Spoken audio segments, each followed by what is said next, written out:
welcome back to The Essentials. Once again, the hijacker is by himself here in the studio and checking and doing everything by himself, except for my really cool camera operator JJ. And I just gotta say that JJ is a big fan, so maybe in one of these things that we talk about today, JJ may have something to say, who knows. But either way you look at it is, this is for all of you essential maniacs out there who have been watching Crisis on Infinite Earths. For those of you who have not been watching and been unlucky, let me tell you, this is going to be a complete breakdown of the Crisis on Infinite Earths that is going on the CW this fall. Not just one crossover, not just one episode that we usually get every year from DC, but it's the whole fall is covering Crisis on Infinite Earths. If you've been watching me, you know that I predicted this. I didn't think it was just 5 episodes. I know it was going to be the whole fall season. We got every episode of Arrow, the final season, it covers Crisis. Flash is covering Crisis. Supergirl and Batwoman have not covered Crisis yet, but they will, as well as Black Lightning. So, as we know, that these are our 5 shows that are on the air right now. And Legends comes back next year, and day 2 will cover a bit of Crisis at its end. So, I just want to say is that Crisis on Infinite Earths has not been at all one disappointment whatsoever. From the first episode of Arrow, we had gotten the destruction of Earth 2. Can you believe it? The destruction of Earth 2? I mean, who knew? I mean, first of all, we have Wells, we have Jesse Quick, we have Black Canary, or really Black Siren, and all those other characters, even Dr. Light, the female Dr. Light was on Earth 2. Killer Shark or King Shark was on Earth 2. So whatever happened to those characters? Because we got that one final sequence at the tail end of Arrow, the first episode, where everybody's all gathered. Tommy is the original Black Archer or Dark Archer, whatever you want to call him. We have the Earth 2 versions of Wild Dog and Black Canary. That everybody's in the police station. Dinah shows up when Diggle and Oliver are about to leave, and she says, "What's going on?" And we see the red skies and the antimatter wave, and it's the decimation. We're talking about Endgame decimation. You're not like when it's, "Oh, I'm sorry, Mr. Stark, I don't want to go." They all are dying right in front of Oliver's face, and they escape through the breach just in time at the end of the first episode. Spoilers, forget about it. It already happened 5 episodes ago. If you're not watching, you better get on the watch here, people, because this is Crisis. We got the Monitor, we got Harbinger, we got the coming of Pariah, we got all these characters. We got Lex Luthor. I would bet that we would get a young Alexander Luthor in this as well. So, I mean, either way you look at it, is Crisis is happening. If you have not read the miniseries, go out and get it. What's wrong with you? I mean, this is classic. This is the best television you will ever get. Marvel wish they could do this. They're hoping they could do this with Disney Plus. But I gotta tell you, they're not disappointing. So, let's hit it from the beginning, shall we? Crisis on Infinite Earths begins with Oliver, who made a deal with the Monitor, or Monoview, whatever he wants to call himself, to save the lives of Supergirl and the Flash. Supergirl and Flash almost died in Elseworlds last year, and Oliver made a deal for their lives. In making that deal, he decided to sacrifice himself because that's what he is. He's a paragon, as the Monitor says, and he decided that take me instead. So the Monitor says, instead of taking you, I'll send you on a series of missions. The first mission is to find dwarf star particles on Earth 2.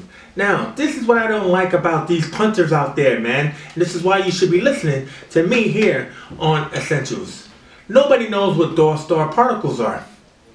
Why not? Read a comic book. Dwarf star is actually the materials or the substance from a meteorite that gave the atom his powers to shrink. Right? So Adam was using dwarf star particles. He put it into his belt to allow him to shrink. Now, if we even on DC, on CW, Ray Palmer used dwarf star particles to give him that ability. Finally, instead of being the Iron Man of DC, to be able to shrink, and he used dwarf star particles. So what does the Monitor want to use dwarf star particles for?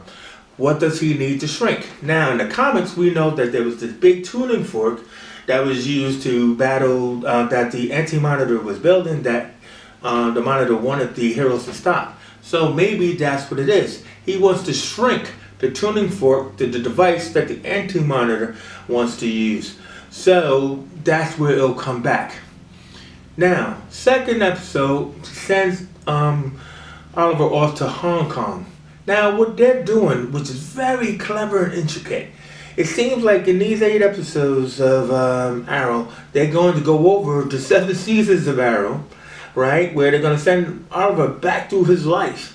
You know, so he goes back to Hong Kong and he's reunited with Katana, who's still calling herself Tatsu, even though she's wearing a Katana outfit. She doesn't have the death blade that she had in Suicide Squad, the movie, but she is still Katana, so it still was interesting. Then they also brought back China White and everything, and I thought that we might see the Creature Commandos, but no, we don't, and everything. And it's a really interesting fight. I mean, the fighting is amazing. I mean, in the opening fight sequence in the second episode of Arrow, it was just like the hallway fight in Daredevil. If you love the hallway fights in Daredevil, then they gave us both Oliver and Diggle going down the hallway taking people out. Bam, bam, bam. I mean, first of all, I'm going to give a shout out to Bam Bam James Bamford, the stunt director who became the director of Arrow, because his stunts are amazing. And now that Arrow is finished, they need to find him on some other show, because this man needs to be working. Right? So they're going after the virus. This Kenneth Wong is supposedly trying to rebuild the virus for somebody, for some organization. And the Monitor wants Kenneth Wong, or does he want the virus? Now remember, this virus wiped out people in Hong Kong in Arrow's second season. So what does the Monitor actually want? But enter Lila Michaels. Now we already know Lila called herself the Harbinger in the Suicide Squad episode of Arrow. Now, for those of you who don't know, the Harbinger was the assistant to the Monitor in the comics. She was blonde, she was beautiful. He found her on a raft because she was about to die at sea, and you know, so she was beholden to him. She also could split herself off into different bodies and everything. That was her ability. But her main thing was her and the Monitor were around for years. Acting as bad guys, acting as arms dealers, but they also were collecting heroes. They were also kind of identifying heroes. So what Lila working for Argus, that's probably what she's doing. She's always been Harbinger. But she just happened to fall in love with Diggle and everything, have a child by him. And, you know, in the end of that episode, she is revealed to working with the Monitor.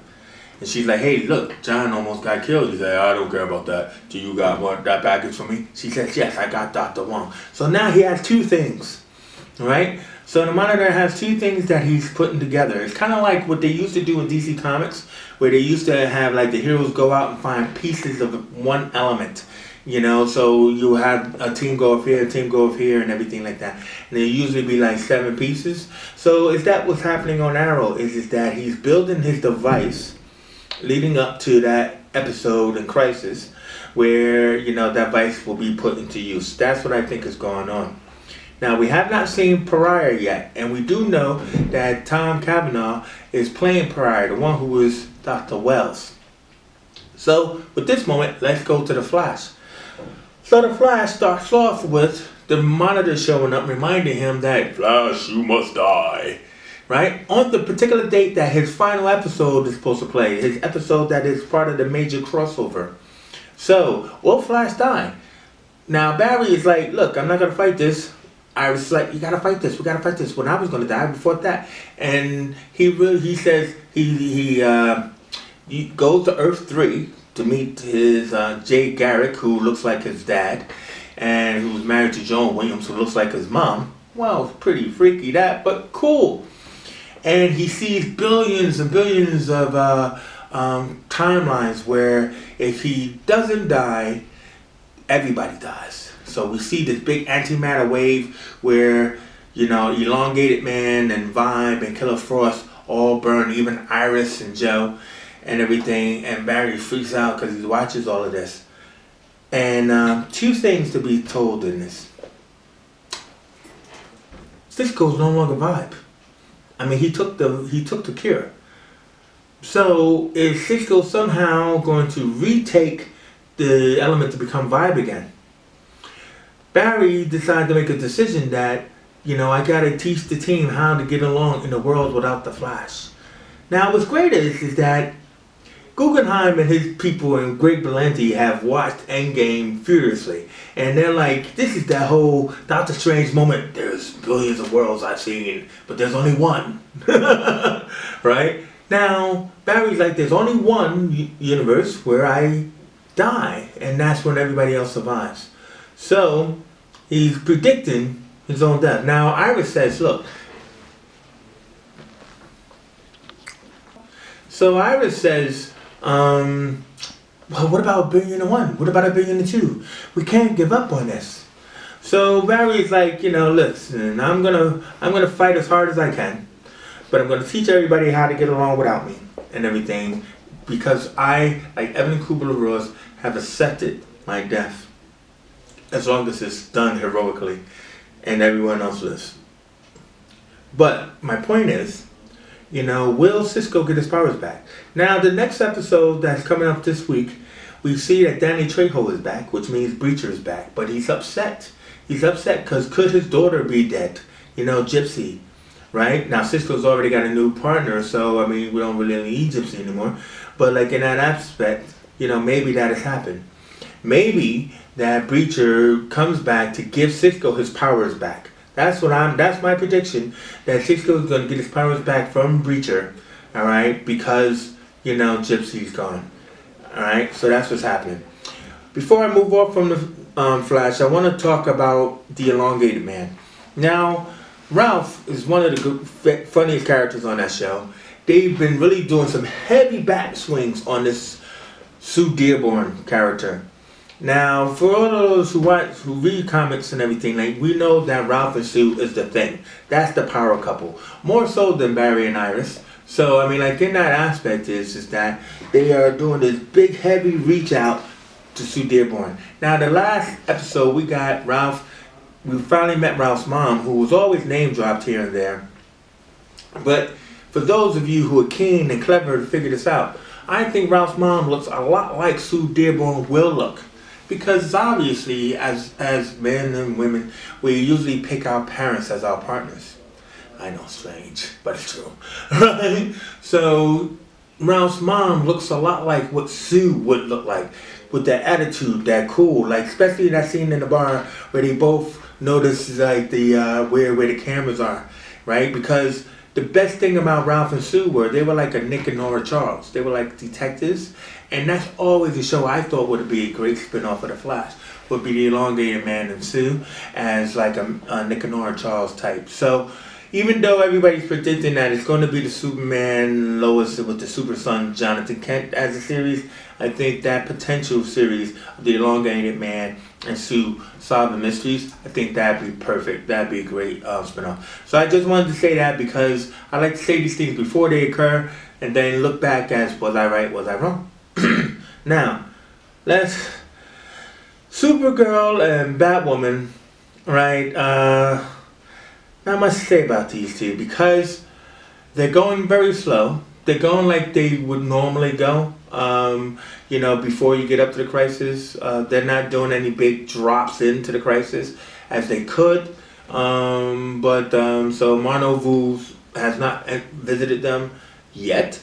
Except that Mono Vu brought in John Jones's brother.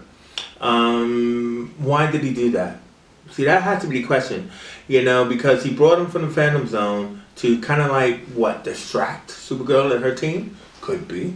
So, like, but because it was his fingerprints on it, so we still do have a crisis link with Supergirl on Earth 88 with John Jones's brother, that being the big bad that they have to fight. We've gotten some good villains. I mean, I think we have gotten some good villains this season on Supergirl. But my disappointment is, where the hell is the Legion? The Legion of Superheroes, who was set up, because Brainiac is a fantastic, he's still fantastic, even when he's like being very annoying to Dreamer, as far as like not knowing how to be a boyfriend, right? Like every time she says I like this, he gives her too much food. Every time she says I like poetry, he gives her too much poetry. He's like, listen, you can't stop me from being me. I run at 100%. I don't run at 10%. So if you say you like something, I'm going to go all out on it, right? So she had to figure out how to have that happy medium. It's an interesting subplot. But with that being said, I can't wait to see what they're going to do. And it's just one of the big secrets. Because I think we have heard that Mon-El is coming back. We have heard that Wynn is coming back. So like in that fashion, is Wynn went off with the Legion? So are they going to come back in this back half, or are they going to come back for Crisis? And I think they will come back for Crisis and be one of those surprises that will be like, oh my God, didn't even expect that. Here comes the Legion. So, I'm hoping so. Dreamer, fantastic. Still love her powers and everything. Still love what she's all about. This obsidian tech with the eyes, with these contacts that allows you to kind of like, you know how we're all on our tablets? But Lena Luthor has created these lenses, which you kind of like, I can see everything and I can feel everything. I'm in my own VR environment. I think that's really cool. And so that is going on well. Lena and her, like, now that she knows Supergirl is Supergirl and, like, she wants something, like, she just got in the diaries of Lex Luthor and everything like that. And we also know that Mono Vu had reanimated Lex Luthor. So we haven't seen Lex Luthor yet, but again, his fingerprints is on that universe. Now, before I leave it, I will say that would Supergirl being on Earth 38 and everybody else being on Earth 1, it's kind of like a bummer because it's always, you have to breach in and stuff like that. The main thing about Crisis is that the worlds merge. So I think we're going to lose Earth 38. We're already losing Jimmy Olsen. Lena is already like the big bad. And Supergirl's Earth is already kind of boring. We have Superman and his wife and the new baby coming in for the Crisis. So I think that what's going to happen is we're going to lose Earth 38. And it's going to blend in with Earth 1. Because we don't have an Earth 1 version of Supergirl. And everything like that. And people will just merge in that they've always been there. There always will be a DO, so her sister will be there, Supergirl will be there, Brainiac and the Legion will be there, and everything. And I think that's what will happen. And then, Superman and Lois with their son Jonathan will, like go back to Argo City and everything. But like Jonathan may come and say, hey, let him go to school with Supergirl. Because Supergirl is getting 7 seasons. So she's going to be anti-Supergirl, I think, in the next season. Because that would really be cool if she's like the auntie that's like, oh, I got to take care of my nephew, but he's out of control. What do I do? So Supergirl as an auntie or a mom kind of thing would be really cool. I predict that. That's a Chase prediction, I'm telling you. Okay, moving on to Batwoman. Oh, this is such a hard slog to show. Alright, I gave it 3 episodes. I'm still going to watch. A lot of people have given up on it. But it's just not good, man. It's just too slow. It's too slow into like who she's gonna be, because first they have to move up to that point when she met everyone in the crossover last season.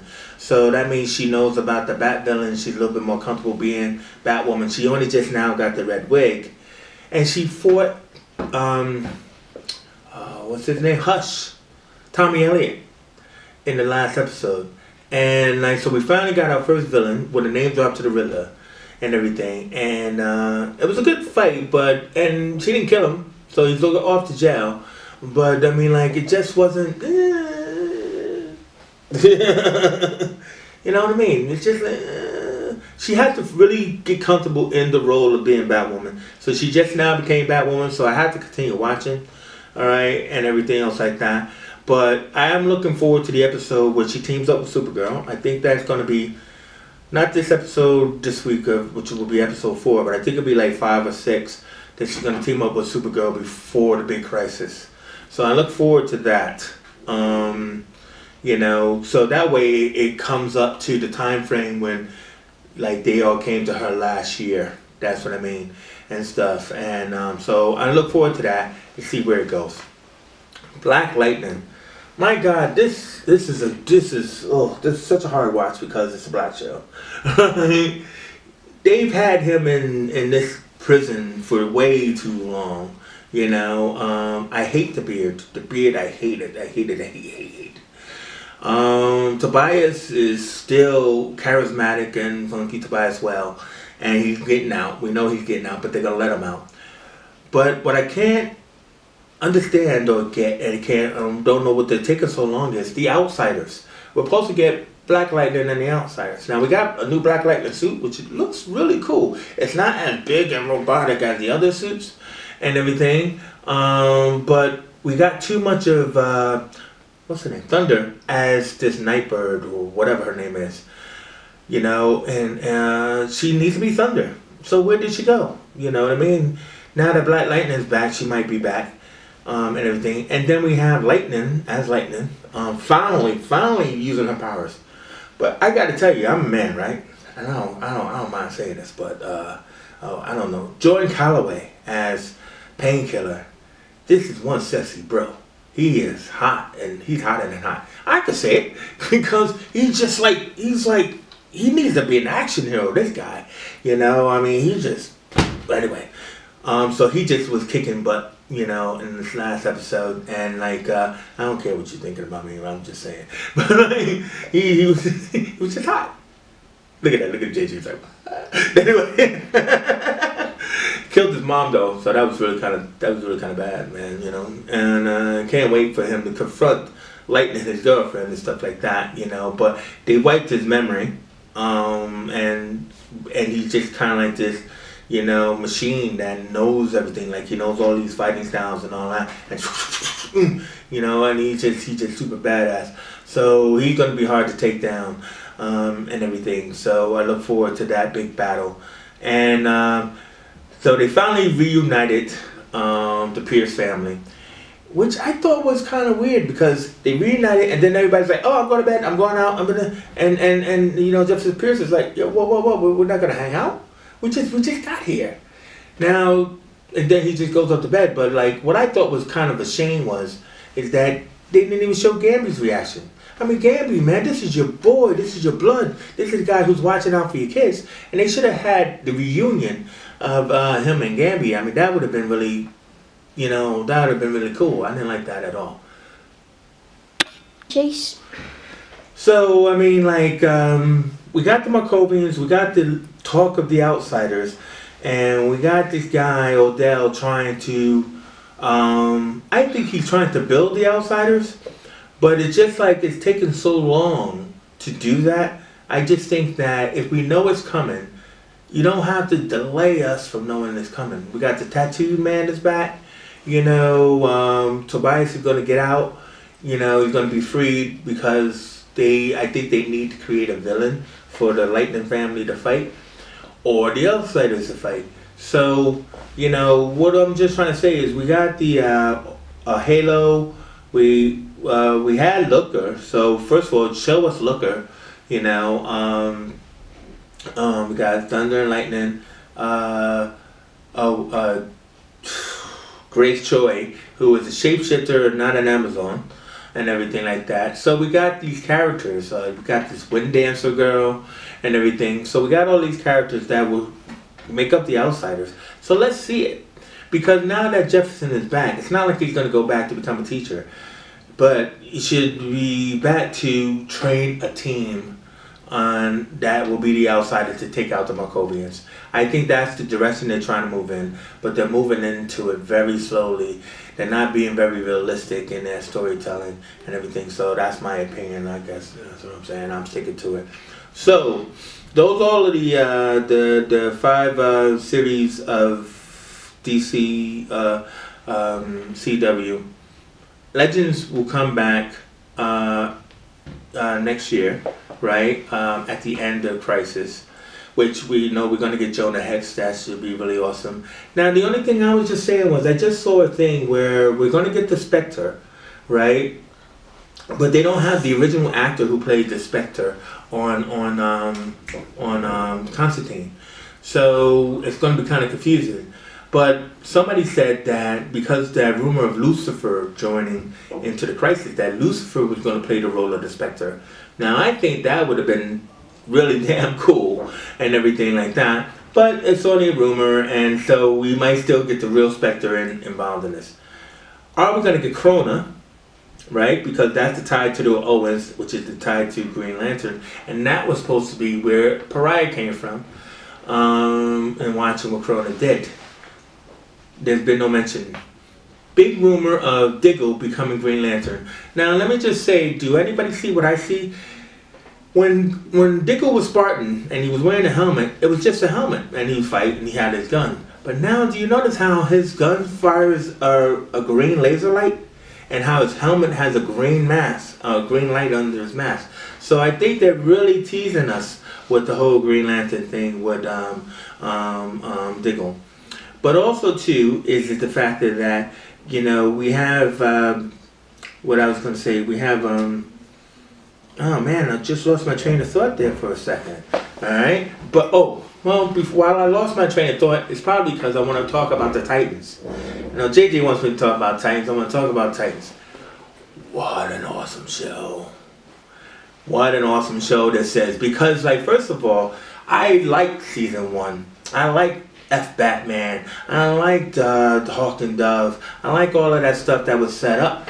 I love Raven. I liked Starfire. But I love this season. I love now that they know who they are, right? They got all the characters. I can't wait for Speedy and Kid Flash. I can't wait for those two to show up. And we've seen them name drop Roy Harper in the episode with Wonder Girl and Starfire. So we know Roy Harper is out there. And I can't wait for them to talk about Speedy. But this whole Vision Quest to find Jericho and what happened to him was amazing. I mean, the only and S.A. Morales, man, I know S.A. Morales all the way back to when I was a kid when he was doing stuff. But he is a fantastic Deathstroke. Now, I'm going to say this, spoilers, only because JJ hasn't seen that episode this week, but Deathstroke kicked major butt. I thought he was going to rip out, what's her name? Donna, right? Donna Troy. I thought he was going to rip out Donna Troy's spine. He beat the living crap out of her. She tried to fight a sword with a rope. Don't bring a rope to a sword fight. I thought he was going to slice that rope in half. You know what I mean? Just because she got super strength, so does he. So she was like, he was like, what? He just beat her into the ground. You know what I mean? And he nearly ripped out her spine, or I thought he was just gonna shove that knife through her back. And she had nothing to do but to slowly reach for her distress signal. Donna Troy, help! And who comes to her help? Not Hawk and Dove, but Robin. Because Robin thinks I can do everything. But finally he's back in the damn outfit that he was supposedly burned. So that was BS. Because he's back in the Robin suit. Not in the Nightwing suit, but back in the Robin suit. So he goes and confronts Deathstroke with his son Jericho, who has the body hopping powers, by the way. So I don't know if you've seen that. But Jericho's body hopping was awesome. And Donna said, that's awesome. That's awesome power. But then Robin thought, hey, I could take you. And Deathstroke, stab, stab, stab. Right? Robin's like, cough up blood. Right? Don't know what to do. He's never got his butt kicked that hard. I mean, I'm pretty sure he's like, I've never been kicked that hard. And Deathstroke had handed his butt to him and stuff. And, and of course Jericho sacrificed himself so that way, Deathstroke didn't kill him. And that was the guilt that Robin carries because he went it alone and he failed and everything. So this is probably the story that he's telling Jason and everyone, and everything like that. And Deathstroke said, you come back, I will kill you all. Now Deathstroke didn't actually say that. But you could tell that's what he said because then they packed up their gear and that's how the Titans split up. But when Jason Todd goes, hey, take the back, bitches! which is funny, right? that's why Deathstroke was looking at it like, I told you, don't come back. So what did he do? He went and took him out. So the last thing I'll say to that is, in this backstory of Deathstroke and Jericho, which was great, how Jericho met the Titans was all great, but there was never any mention of Rose. And Rose is only supposed to be like about a year or so younger. So either Rose has a different mom, which is probably what the case is, right? And Deathstroke was just kind of like going back and forth between families, as dads do, bad dads, and everything like that. That's probably what the case is. But she knew because she reacted to the album, so she seemed to have known about Jericho and the album. So I mean, like, where did that come from? They're gonna have to explain this, and they probably will, but they haven't in this episode. Sorry. And JJ's like, what? But still, listen, you gotta binge watch this show. That's just what it is. It's hard to wait a week for the next episode, but you know, hey, this is what it's all about. So anyway, my time is up. I covered everybody. The Crisis, Teen Titans. Can't wait for Doom Patrol. Did you see Doom Patrol? Well, you need to watch that because Doom Patrol 2 is coming. I also recommend, what's that, Starfire? No, Stargirl. Stargirl is coming too, as well, and everything. And Stargirl with the Justice Society. I'm way looking forward to that and everything. So those are coming up. Basically, Love and Crisis. I'll be back right before the crisis begins. That's only next month. And I'm hoping to be joined by my man Steve Harvath, and we can break these shows down even more. But, you know, first of all, I just want to say thanks for watching. And you know what? Get on it, man. Binge, man. It's never too late. I didn't even talk about all the other characters coming. The Smallville guys are coming. Hopefully Justin Harley coming. That's only a rumor. But I mean, Ryan Choi is coming. I mean, come on. Everybody's coming. Everybody's coming to Crisis. So Crisis on Infinite Earth is big. It's bombastic. It's cool. So hey, this is Chase. I'm the hijacker. This is the Essentials. Peace out.